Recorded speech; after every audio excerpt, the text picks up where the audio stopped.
میرا نام علی ہے اور میرے دوست ریحان نے مجھے اپنے گھر بھیجا کہ میں کسی مصیبت میں پھنس گیا ہوں اور گھر سے فرار ہوں، اور تم جا کر میرے گھر کا حال دیکھو کہ گھر میں کسی چیز کی ضرورت تو نہیں ہے۔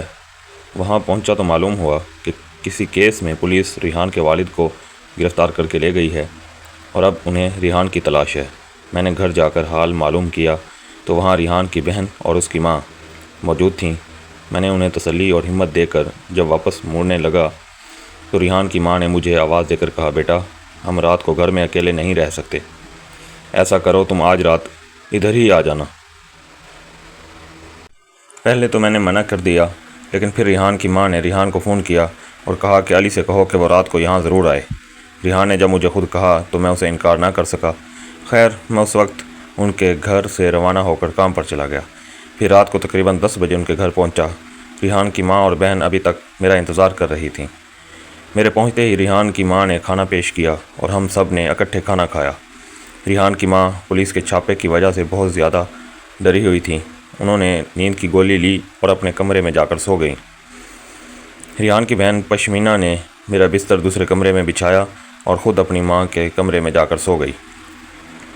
تاہم مجھے نیند نہیں آ رہی تھی اور میں خیالوں میں تھا۔ رات کو تقریباً 1 بجے دروازے پر دستک ہوئی۔ میں نے جا کر پوچھا تو باہر سے آواز آئی، دروازہ کھولو، پولیس آئی ہے۔ میں نے دروازہ کھولا تو پولیس والے موجود تھے، جو دروازہ کھلتے ہی مجھے دھکیل کر اندر داخل ہو گئے۔ انہوں نے پورے گھر کی تلاشی لی۔ اسی دوران پشمینہ اور اس کی ماں بھی جاگ گئیں۔ جب پولیس کو گھر میں چھاپے کے دوران ریحان نہیں ملا تو انہوں نے مجھ سے پوچھا، تم کون ہو؟ میں نے جواب دیا کہ میں مہمان ہوں، یہاں رات گزارنے آیا ہوں۔ تو انہوں نے کہا، تم بھی ہمارے ساتھ چلو، شاید تمہیں ریحان کے بارے میں معلوم ہو، جب اسے پکڑ لیں گے تو تمہیں چھوڑ دیں گے۔ میں نے کہا، آپ جائیں، میں اپنی گاڑی میں آتا ہوں۔ تھانے جاتے ہوئے میں نے راستے میں اپنے فوجی افسر دوست کو فون کیا اور انہیں پوری بات بتا دی۔ جب میرے فوجی دوست نے کچھ کرنے کا کہا تو فون بند ہو گیا۔ تھانے پہنچتے ہی انسپکٹر کھڑے تھے۔ گاڑی سے اترتے ہی انہوں نے کہا، آپ ہمیں پہلے ہی میجر صاحب کے بارے میں بتا دیتے تو ہم آپ کو تھانے آنے کی زحمت نہ دیتے، آپ جا سکتے ہیں۔ مجھے فوراً اندازہ ہو گیا کہ میرے دوست نے فون کر کے بات کر لی تھی کہ مجھے چھوڑ دیا جائے۔ میں نے اپنے دوست کو فون کر کے اس کا شکریہ ادا کیا اور واپس ریحان کے گھر چلا گیا۔ جب میں گھر پہنچا تو پشمینہ اور اس کی ماں سیڑھیوں میں بیٹھ کر رو رہی تھیں۔ مجھے دیکھتے ہی پشمینہ دوڑ کر میرے پاس آئی اور میرے گلے لگ کر رونے لگی۔ اسی لمحے پہلی بار مجھے یہ احساس ہوا کہ اب وہ جوان ہو چکی ہے۔ میرے ذہن میں عجیب خیال آنے لگے، لیکن پھر بھی میں نے اپنے خیالات کو جھٹک دیا۔ جب وہ مجھ سے علیحدہ ہوئی تو میں نے اسے اور اس کی ماں کو حوصلہ دیتے ہوئے کہا کہ سب ٹھیک ہو جائے گا، آپ فکر نہ کریں، اب آپ لوگ سو جائیں۔ وہ دونوں اپنے کمرے میں چلی گئیں اور میں بھی دوسرے کمرے میں چلا گیا۔ رات بھر نیند مجھے نہیں آئی اور میں جاگتا رہا۔ صبح ناشتہ کرنے کے بعد کام پر چلا گیا اور شام کو اپنے گھر جا کر کپڑے بدلنے کے بعد ٹی وی دیکھنے بیٹھ گیا۔ میرے ذہن میں یہ تھا کہ مجھے صرف 1 دن کے لیے ہی ریحان کے گھر رہنا تھا، اس لیے اب میں پھر سے اپنے گھر واپس آ گیا۔ تھوڑی دیر بعد پشمینہ کا فون آیا اور اس نے کہا، بھائی آپ ابھی تک گھر واپس کیوں نہیں آئے؟ میں نے حیران ہو کر پوچھا، کیا مجھے آج بھی آنا تھا؟ تو پشمینہ نے جواب دیا، صرف آج ہی نہیں بلکہ کئی دن آپ کو ہمارے یہاں رہنا ہوگا۔ خیر میں نے گاڑی نکالی اور ان کے گھر چلا گیا۔ وہاں کھانا کھانے کے بعد ریحان کی ماں نیند کی گولی کھا کر سو گئیں، جبکہ میں اور پشمینہ ٹی وی دیکھنے لگے۔ رات کے قریب 10 بجے دروازے کی گھنٹی بجی۔ میں نے جا کر دروازہ کھولا تو ریحان سامنے کھڑا تھا۔ میں نے اسے اندر لے آیا۔ وہ چند منٹ رکا اور اس نے پشمینہ سے کہا کہ وہ ماں کا خیال رکھے۔ پھر کچھ دیر بعد وہ واپس چلا گیا۔ اس کے جانے کے بعد میں نے پشمینہ سے کہا کہ مجھے نیند آ رہی ہے، میں سو رہا ہوں۔ تو اس نے کہا کہ کل رات ماں تو سوئی رہی لیکن مجھے نیند نہیں آئی، میں ساری رات جاگتی رہی، اس لیے آج میں نے آپ کا بستر بھی ماں کے کمرے میں لگا دیا۔ میں نے اس سے کہا کہ مجھے اس کمرے میں نیند نہیں آئے گی کیونکہ میں اکیلا سونے کا عادی ہوں۔ تو وہ بولی کہ یہ ماں نے کہا ہے، اس لیے آپ کو ان کی بات ماننی پڑے گی۔ خیر میں اس کمرے میں چلا گیا جہاں ریحان کی ماں بیڈ پر لیٹی ہوئی تھی اور میرا بستر زمین پر پڑا ہوا تھا۔ پشمینہ خود صوفے پر لیٹ گئی۔ ہم تھوڑی دیر تک باتیں کرتے رہے، پھر پشمینہ سو گئی، جبکہ میں جاگتے ہوئے سوچ میں ڈوبا رہا۔ رات کے کسی پہر میری بھی آنکھ لگ گئی، لیکن تھوڑی دیر بعد ہی ریحان کی ماں کے کھانسنے سے پھر جاگ گیا۔ میں سوچتے سوچتے 3 بجے تک جاگتا رہا۔ جب پشمینہ انگڑائی لیتے ہوئے اٹھ گئی تو اس نے مجھے جاگتے ہوئے دیکھا تو فوراً دوپٹے سے خود کو ڈھانپ لیا اور کہا کہ بھائی آپ ابھی تک جاگ رہے ہیں؟ میں نے جواب دیا نیند نہیں آ رہی۔ وہ اٹھ کر باتھ روم چلی گئی اور جب واپس آئی تو کہنے لگی کہ آپ ٹی وی لگا لیتے۔ میں نے کہا کہ اس لیے نہیں لگایا کہ آپ لوگ ڈسٹرب نہ ہوں۔ وہ بولی کہ آپ ٹی وی ہال میں جا کر ٹی وی لگا لیں، اس میں بھلا ڈسٹرب والی کون سی بات ہے، چاہیں تو کوئی مووی دیکھ لیں۔ میں نے انکار کیا لیکن وہ کہنے لگی کہ چلیں میں آپ کو ٹی وی لگا دیتی ہوں۔ میں بھی اس کے پیچھے ٹی وی ہال میں چلا گیا جہاں اس نے ٹی وی لگا کر ریموٹ میرے ہاتھ میں دیا اور کہا کہ جو بھی چینل دیکھنا ہے لگا لیں۔ میں نے ریموٹ پکڑ لیا اور اس سے کہا کہ ایک گلاس پانی لے آؤ۔ جب وہ پانی لینے گئی تو اچانک میرے دماغ میں ایک خیال آیا اور میں نے اپنے ہاتھ کی ہتھیلی دیکھنا شروع کر دی۔ وہ پانی لے کر آئی تو مجھے دیکھ کر کہنے لگی کہ کیا دیکھ رہے ہیں؟ میں نے پشمینہ سے کہا کہ میں دیکھ رہا ہوں کہ قسمت میں کیا لکھا ہے۔ یہ سن کر وہ مجھ سے پوچھنے لگی کہ کیا آپ ہاتھ دیکھ لیتے ہیں؟ میں نے کہا بس تھوڑا بہت۔ یہ سن کر اس نے کہا کہ میرا ہاتھ بھی دیکھیں۔ میں نے پہلے انکار کیا لیکن وہ ضد کرنے لگی۔ آخرکار میں نے کہا کہ ٹھیک ہے میں دیکھتا ہوں مگر مجھے اس بارے میں زیادہ پتہ نہیں ہے۔ وہ فوراً میرے پاس آ کر بیٹھ گئی اور اپنا ہاتھ میرے آگے کر دیا۔ میں نے اس کا ہاتھ اس انداز سے پکڑا کہ وہ تھوڑی شرما گئی۔ میں کچھ دیر تک اس کا ہاتھ دیکھتا رہا لیکن کچھ نہیں بولا۔ پھر جب میں نے اس کا ہاتھ چھوڑ دیا تو اس نے پوچھا کہ میری قسمت کیا کہتی ہے؟ میں پھر خاموش رہا تو اس نے دوبارہ سوال کیا۔ میں نے کہا کہ مجھے تمہارے ہاتھ کی سمجھ نہیں آئی۔ وہ بولی کہ آپ جان بوجھ کر نہیں بتا رہے، پلیز بتائیں نا۔ میں نے پھر سے اسے ٹالنے کی کوشش کی لیکن وہ پھر سے ضد کرنے لگی۔ میں نے کہا کہ جو مجھے سمجھ آیا ہے وہ میں تم سے نہیں کہہ سکتا۔ تو وہ بولی کہ کیوں نہیں کہہ سکتے؟ میں نے جواب دیا کہ بات ہی کچھ ایسی ہے۔ پھر میں نے اس سے کہا کہ کیا تم کسی لڑکے کو پسند کرتی ہو؟ یہ سن کر وہ خاموش ہو گئی۔ میں نے پھر سے اپنا سوال دہرایا تو اس نے ہاں میں سر ہلا دیا۔ میں نے پشمینہ سے پوچھا کہ یہ کھیل کتنی دیر سے چل رہا ہے اور کیسے شروع ہوا؟ تو وہ جھجک گئی۔ میں نے کہا کہ یہ بات راز ہی رہے گی، تم بے فکر ہو کر بتاؤ۔ وہ کہنے لگی کہ یہ غلط نمبر سے اس لڑکے سے بات شروع ہوئی تھی، ابھی تک صرف ہم نے باتیں ہی کی ہیں۔ میں نے اسے کہا کہ اس لڑکے کو چھوڑ دو، تمہارے لیے یہی بہتر ہے۔ وہ حیران ہو کر پوچھنے لگی کہ کیوں؟ تو میں نے کہا کہ یہ میں نہیں جانتا مگر تمہارے لیے یہی بہتر ہے۔ پھر وہ بولی کہ میرے ہاتھوں کی لکیریں اور کیا کہتی ہیں؟ میں نے جواب دیا کہ تم بہت لگن والی ہو اور آئندہ 4-5 سالوں میں تمہارا دوسرے ملک جانا ہوگا۔ اب میں زیادہ کچھ نہیں بتا سکتا۔ وہ پھر ضد کرنے لگی۔ میں نے پشمینہ کو ہاتھ آگے کرنے کو کہا تو اس نے آگے بڑھا دیا۔ پھر میں نے اس کا ہاتھ پکڑ کر آہستہ سے دبانا شروع کر دیا۔ میری نظر اس کے ہاتھ کی طرف تھی اور میں نظریں چرا کر اس کی طرف دیکھ رہا تھا۔ وہ یہ دیکھ کر خاموش رہی۔ میں نے پھر اس کی تھوڑی سی پکڑ کر اس کا چہرہ اوپر کیا اور کہا کہ ایک بات کہوں؟ اس نے خاموشی سے سر ہلا دیا۔ میں نے پھر کہا کہ تم بہت خوبصورت ہو، تم سے جس انسان کی شادی ہوگی وہ بہت خوش قسمت ہوگا۔ یہ سن کر وہ شرما گئی اور شرم سے اس کا چہرہ لال ہو گیا۔ اچانک پتہ نہیں اس کے دماغ میں کیا آیا، اس نے مجھ سے خود کو چھڑا لیا اور کھڑی ہو گئی۔ میں نے اسے پکڑنے کی کوشش کی تو وہ پیچھے ہو کر بولی کہ بھائی یہ سب ٹھیک نہیں ہے۔ یہ کہہ کر وہ ٹی وی ہال سے نکل گئی اور کمرے میں جا کر لیٹ گئی۔ میں بھی اس کے پیچھے کمرے میں گیا تو دیکھا کہ وہ چادر منہ پر ڈال کر لیٹی ہوئی ہے۔ میں نے اسے دوبارہ پکارا مگر اس نے کوئی جواب نہ دیا۔ پھر میں نے فیصلہ کیا کہ اس کو آواز نہ دوں اور خود ٹی وی ہال میں واپس آ گیا۔ لیکن میرے دماغ میں یہ خیال گھومتا رہا کہ اگر اس نے صبح اپنی ماں کو سب کچھ بتا دیا تو مجھے بہت شرمندگی ہوگی۔ خیر اسی سوچ میں صبح ہوئی اور 9 بجے کے قریب اس کی ماں بھی اٹھ گئی۔ کچھ دیر بعد پشمینہ نے آواز دی کہ ناشتے کے لیے آئیں، ناشتہ لگ گیا ہے۔ میں کمرے میں گیا تو اس کی ماں نے کہا کہ بیٹا تمہاری آنکھیں سرخ ہو رہی ہیں، کیا تم رات کو سوئے نہیں؟ میں نے جواب دیا کہ آنٹی نیند نہیں آئی اس لیے ساری رات ٹی وی دیکھتا رہا۔ ناشتہ کرنے کے دوران پشمینہ نیچے بیٹھی رہی اور اس نے بھی میری طرح صحیح سے کچھ نہیں کھایا۔ اس کے بعد میں گاڑی میں بیٹھا اور دفتر جانے کے بجائے گھر چلا گیا۔ وہاں پہنچ کر میں نے دفتر فون کیا کہ میری طبیعت خراب ہے اس لیے آج نہیں آ سکوں گا، اور پھر بیڈ پر لیٹ گیا جہاں مجھے فوراً نیند آ گئی۔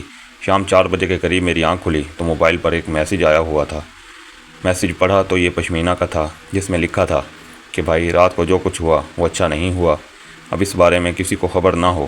میں بھی کوشش کروں گی کہ آئندہ ایسا نہ ہو اور آپ بھی آئندہ ایسا کرنے کی کوشش نہ کریں۔ میں نے یہ میسیج پڑھ کر پشمینہ کے موبائل پر فون کیا تو اس نے فون نہیں اٹھایا۔ پھر میں نے ان کے گھر کے نمبر پر فون کیا تو اس نے ہی اٹھایا۔ میں نے میسیج کے بارے میں بات شروع کی تو اس نے کہا کہ اگر کوئی اور بات کرنی ہے تو کر لیں، یہ معاملہ ہمیشہ کے لیے ختم ہو گیا ہے۔ میں نے اس سے کہا کہ ٹھیک ہے، آئندہ آپ کے گھر نہیں آؤں گا۔ اس نے کہا ٹھیک ہے، یہ کہہ کر اس نے فون بند کر دیا۔ اس کے بعد میں نے سوچا کہ آج کے بعد میں ان کے گھر نہیں جاؤں گا۔ 9 بجے کے قریب موبائل پر گھنٹی بجی۔ میں نے فون اٹھایا تو پشمینہ بول رہی تھیں۔ اس نے کہا کہ ماں بات کرنا چاہتی ہیں۔ میں نے سوچا کہ اس نے شاید اپنی ماں کو سب کچھ بتا دیا ہوگا، مگر اس کی ماں نے کہا کہ تم کہاں ہو؟ میں نے بتایا کہ میں گھر میں ہوں تو انہوں نے کہا کہ تم ابھی آ جاؤ، پشمینہ کو بازار جانا ہے، اسے لے جاؤ۔ اس سے پہلے کہ میں کچھ کہتا فون بند ہو گیا تو میں نے گاڑی نکالی اور ان کے گھر کی طرف چل پڑا۔ جب گھر پہنچا تو پشمینہ کھانا لگا رہی تھی۔ آنٹی نے کہا کہ پہلے کھانا کھا لو پھر چلے جانا۔ میں نے کھانا کھایا تو آنٹی نے کہا کہ میں گولی کھا کر سو رہی ہوں، تم لوگ باہر کے دروازے کی چابی لے جانا اور جلدی آنے کی کوشش کرنا۔ پھر پشمینہ نے ماں کو گولی دی اور خود تیار ہونے لگی۔ جب 20 منٹ بعد تیار ہو کر وہ باہر نکلی تو اس نے ایک خوبصورت سی ڈریس پہنی ہوئی تھی اور ہلکا سا میک اپ کیا ہوا تھا۔ باہر نکل کر چپ چاپ گاڑی میں بیٹھ گئی۔ میں نے گاڑی اسٹارٹ کی اور چل پڑا۔ سڑک پر پہنچ کر میں نے اس سے کہا کہ کیا بات ہے، خاموش کیوں ہو؟ تو وہ خاموش رہی۔ میں نے پھر بلانے کی کوشش کی مگر وہ خاموش رہی۔ آخر کار وہ بول پڑی کہ بھائی پلیز ایسا نہ کریں، یہ ٹھیک نہیں ہے۔ میں نے کہا کہ کچھ بھی غلط نہیں ہے تو اس نے جواب دیا کہ یہ سب غلط ہے، میں صرف اس انسان کے ساتھ ہی رہوں گی جو میرا شوہر ہوگا۔ میں نے جھٹ سے جواب دیا کہ بیوقوف لڑکی، تم نے مجھے ابھی تک پہچانا ہی نہیں ہے، میں ہی تو وہ انسان ہوں جس سے تمہاری شادی ہوگی۔ وہ میری طرف حیرت سے دیکھنے لگی۔ اس نے مجھے خاموشی سے دیکھا اور میں نے کہا کہ تم کتنی خوبصورت ہو، یہ تو مجھے رات کو پتہ چلا۔ میں نے فیصلہ کیا ہے کہ اگر میں شادی کروں گا تو صرف تم سے ہی کروں گا، لیکن پہلے تمہارے بھائی کا کیس ختم ہو جائے تو میں اپنے گھر والوں سے بات کروں گا۔ وہ کہنے لگی کہ مجھے کوئی اعتراض نہیں، لیکن میرے خیال میں بھائی اور ماں نہیں مانیں گے کیونکہ ہمارے خاندان میں غیر برادری میں شادیاں نہیں ہوتیں۔ میں نے اسے تسلی دی اور کہا کہ میں انہیں بھی منا لوں گا، پہلے تو تم اپنا موڈ تو ٹھیک کرو۔ وہ کہنے لگی کہ ٹھیک ہے، اور پھر ہم نے کچھ اور باتیں کیں۔ ہماری گاڑی بازار پہنچ گئی جہاں پشمینہ نے اپنی ضرورت کی چیزیں خریدیں اور گاڑی میں واپس آ کر بیٹھ گئی۔ وہ کہنے لگی کہ چلو گھر چلتے ہیں۔ میں نے کہا کہ ہم پہلے آئس کریم کھا لیتے ہیں پھر چلیں گے۔ پہلے تو وہ نہ مانی لیکن میرے بار بار کہنے پر مان گئی۔ میں نے آئس کریم منگوانے کی تو وہ کہنے لگی کہ بھائی میرے لیے منگوائیے گا مینگو فلیور۔ میں نے کہا کہ اب میں صرف تمہارا بھائی نہیں رہا تو وہ ہنسنے لگی اور کہنے لگی کہ گھر والوں کے سامنے تو بھائی ہی کہوں گی جب تک تم ان سے بات نہیں کر لیتے۔